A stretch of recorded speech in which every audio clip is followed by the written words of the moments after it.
പ്രിയമുള്ളവരെ, ഇന്ന് എൻ്റെ കൂടെ കുഞ്ഞുബാവൊക്കെ ഉണ്ട്. കുഞ്ഞുബാവനെ കാണുമ്പോൾ തന്നെ ഏകദേശം മാന്യ പ്രേക്ഷകർ അദ്ദേഹത്തിൻ്റെ വീഡിയോ, ഞാൻ മുമ്പ് ചെയ്ത വീഡിയോ കണ്ടിട്ട് നിങ്ങൾ ഒരു കാര്യം മനസ്സിലായിട്ടുണ്ടാവും. പ്രകൃതിയുമായി ബന്ധപ്പെട്ട എന്തോ കാര്യം തന്നെയാണ്. അപ്പോൾ എന്തായാലും ഇന്ന് നിങ്ങളെ കാണിക്കാൻ പോകുന്നത് നമ്മുടെ നാടൊക്കെ വിട്ട് കുറച്ചും കൂടി ദൂരെയാണ്. എന്താണ് ഇവിടെ അല്ലേ, കൊടുവള്ളി ഭാഗം എന്നൊക്കെ പറയാം.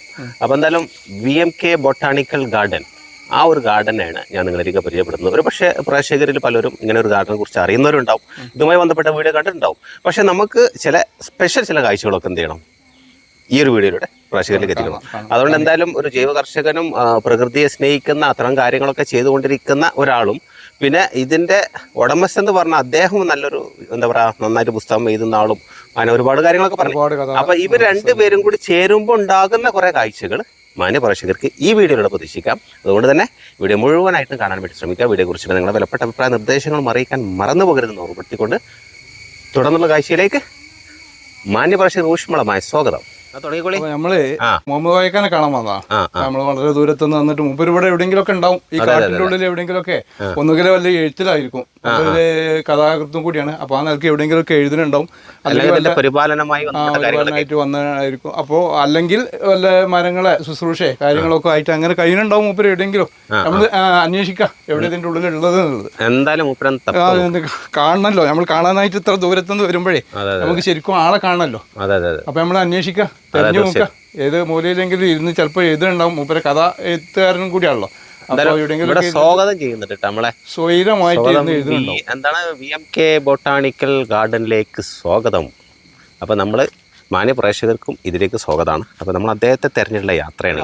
നമ്മള് പ്രതീക്ഷിച്ച് വന്ന ആളെ ഏകദേശം കണ്ടെത്തിക്കണ്. ആൾ ഇവിടെ ഉണ്ട്. നമ്മൾ ഇതിന്റെ കാര്യങ്ങളൊക്കെ അദ്ദേഹത്തോട് ചോദിച്ചറിയാം. ഒന്ന് ചോദിച്ചാൽ മനസ്സിലാക്കാം. അതിന്റെ ഇടയിൽ എന്തൊരു ബോർഡ് കാണുന്നുണ്ട്, ജസ്റ്റ് ഒന്ന് ഒപ്പിയെടുക്കട്ടെ. മോമാക്ക, ഞങ്ങള് നിങ്ങളെ കാണാൻ വേണ്ടിട്ട് വന്നാ കേട്ടോ. അപ്പോൾ നിങ്ങളെ കുറച്ച് സമയം നമുക്ക് വേണം. അദ്ദേഹത്തെ ഒന്ന് കാണാം. ആദ്യമായിട്ട് അദ്ദേഹത്തെ ഒന്ന് കണ്ടതിന് ശേഷം നമ്മളെ കാഴ്ചയിലേക്ക്. ഇവിടെ ഞങ്ങൾ തിരുവരുന്നേ വിവിധ ഇനം മരങ്ങളൊക്കെ ഉണ്ട്. ലത്തീഫ, നമ്മള് പറയുന്ന അന്വേഷിച്ചെത്തിയ ആളാണ് അദ്ദേഹം അല്ലേ, എൻ്റെ ഒരു സുഹൃത്തു കൂടിയാണ്. അതെ കുഞ്ഞാവക്കൻ്റെ സുഹൃത്തായതുകൊണ്ട് തന്നെയാണ് എനിക്ക് ഇവിടെ നിന്ന് സന്ദർശിക്കാൻ പറ്റിയത്. എന്താണ് പേര് പറഞ്ഞേ? മുഹമ്മദ് കോയ. ഓക്കെ. അപ്പോൾ എന്തായാലും ഇനി അടുത്ത ഒരു ഘട്ടങ്ങളിലേക്ക് നമുക്ക് ചില കാര്യങ്ങൾ നിങ്ങളിലൂടെ അറിയാനുണ്ട്. നമ്മൾ അറിയുന്ന കുറേ കാര്യങ്ങൾ നമ്മുടെ പ്രേക്ഷകരുടെ മുമ്പിലേക്ക് എത്തിക്കാനുണ്ട്. അപ്പോൾ ഒരു ഉപകാരപ്രദമായ കാഴ്ചകൾ അവരിലേക്ക് എത്തിക്കുക എന്നാണ് ഉദ്ദേശിക്കുന്നത്. അതുകൊണ്ട് തന്നെയാണ് കുഞ്ഞുവാക്കൻ്റെ കൂടെ ആകുമ്പോൾ അങ്ങനെയാണല്ലോ. ഓക്കെ. അല്ല കുഞ്ഞാക്ക, ഒരു മിനിറ്റ്.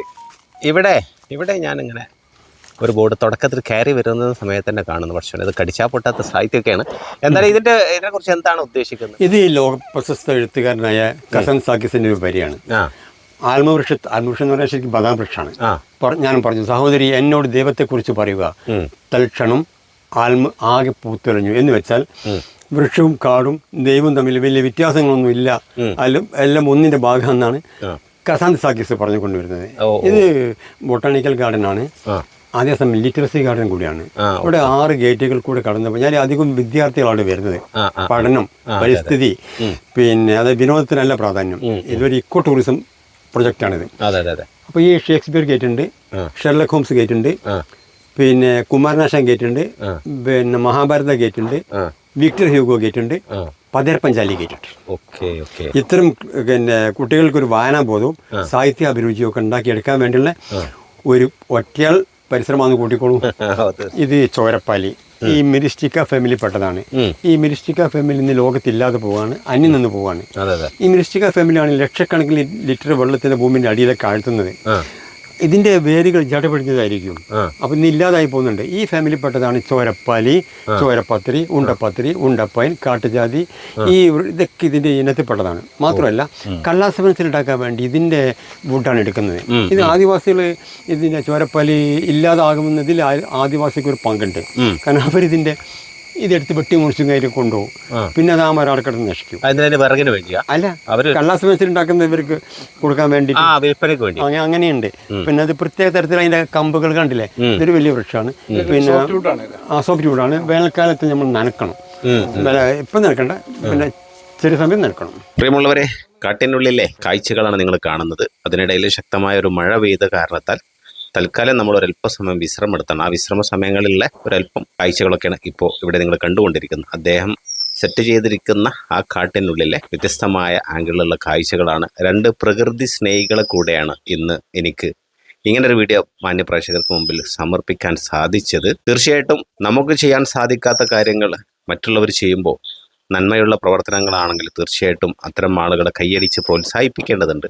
വീഡിയോ നിങ്ങൾക്ക് ഇഷ്ടമായ ഒരു ലൈക്ക് സമ്മാനമായിട്ട് മാന്യപ്രേക്ഷകർ നൽകും എന്ന പ്രതീക്ഷയിൽ തുടർന്നുള്ള കാഴ്ചകൾ അങ്ങനെ നമുക്ക് കാണാനുണ്ട്. 2 വീഡിയോ ആയിട്ടാണ് ഈ ഒരു എപ്പിസോഡ് നിങ്ങളിലേക്ക് എത്തിക്കാൻ വേണ്ടി ശ്രമിക്കുന്നത്. വിശദമായ ഇങ്ങനെയുള്ള വീഡിയോ നിങ്ങൾ ധാരാളം കണ്ടിട്ടുണ്ടോ, അദ്ദേഹത്തിന്റെ വീഡിയോ തന്നെ നിങ്ങൾ ധാരാളം കണ്ടിട്ടുണ്ടാവും. പക്ഷേ ഇത്രയും വിശദമായിട്ടുള്ള കാഴ്ചകൾ ആദ്യമായിട്ടായിരിക്കും. ഇനി നമ്മൾ അറിയാൻ പോകുന്നത് മുഹമ്മദ് കോയ സാഹിബിന്റെ ഈ ഒരു മേഖലയിലേക്കുള്ള കടന്നു വരാനുള്ള പ്രചോദനമായ കാരണങ്ങൾ എന്തൊക്കെയാണെന്നുള്ളതാണ്. പ്രകൃതി ഭംഗി ഇത്ര ഇതായിട്ട് കിട്ടാൻ നിങ്ങൾ എത്ര കാലത്ത് ഇങ്ങനെ ശ്രമിച്ചിട്ടാണ് ഇപ്പോൾ ഇങ്ങനെ ഒരു സംഭവം ഇവിടെ ഉണ്ടാക്കി എടുത്തിട്ടുള്ളത്? ഇത് 25ാമത്തെ വർഷമാണ്. 1999 ജൂൺ മാസക്കാലത്തിലാണ് ഞാനൊരു കാടുണ്ടാക്കാൻ വേണ്ടിയിട്ട് ഇറങ്ങി തിരിച്ചത്. അന്ന് എൻ്റെ കയ്യിൽ 30 സെൻറ്റ് സ്ഥലമുള്ളത്. ഇന്നത്തെ പോലെ 3 ഏക്കർ സ്ഥലമില്ല. ഇതൊക്കെ പിന്നെ കുറേശ്ശെ വാങ്ങിച്ചാണ്. ഈ 30 സെൻറ്റ് സ്ഥലത്ത് കാടുണ്ടാക്കാൻ വേണ്ടി ഞാൻ ഇറങ്ങി തിരിച്ചത് ഈ 99 ജൂൺ മാസക്കാലത്ത്.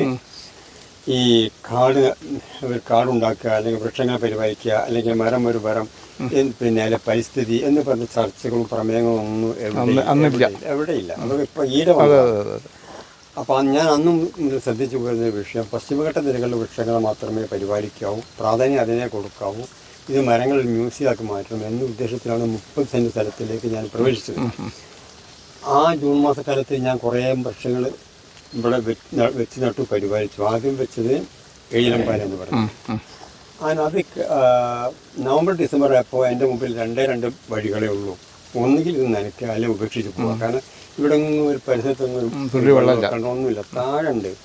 താഴെ ഞാൻ രാവിലെ തന്നെ 2 പാനിയിൽ എടുത്ത് വെള്ളം കൊണ്ടുവന്നിട്ട് ഈ നനച്ചിട്ടാണ് ആ പിന്നെ വേനൽക്കാലത്തിൽ ഞാൻ അതിജീവിച്ചത്. അടുത്ത വർഷം ഞാൻ ഒരു 25 സെൻറ്റ് സ്ഥലം കൂടി വാങ്ങിച്ചു.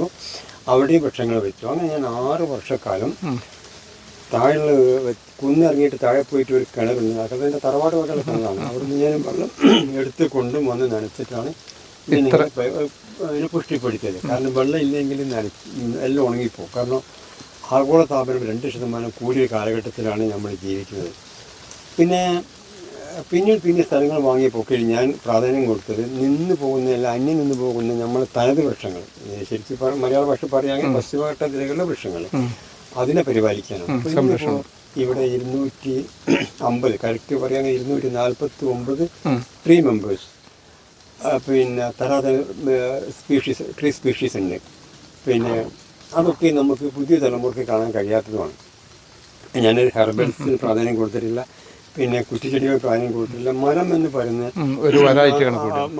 മരത്തിന് മാത്രമേ പ്രാധാന്യം കൊടുത്തിട്ടുള്ളൂ, എങ്ങും കിട്ടാത്ത മരങ്ങൾ. ഇതിനു വേണ്ടി ഞാൻ ഒരുപാട് ഉത്സാഹിച്ചിട്ടുണ്ട്. ഒരുപാട് കേരളത്തിനകത്തും പുറത്തും ഒരുപാട് അധ്വാനിച്ചിട്ടുണ്ട്, സഞ്ചരിച്ചിട്ടുണ്ട്, വായിച്ചിട്ടുണ്ട്.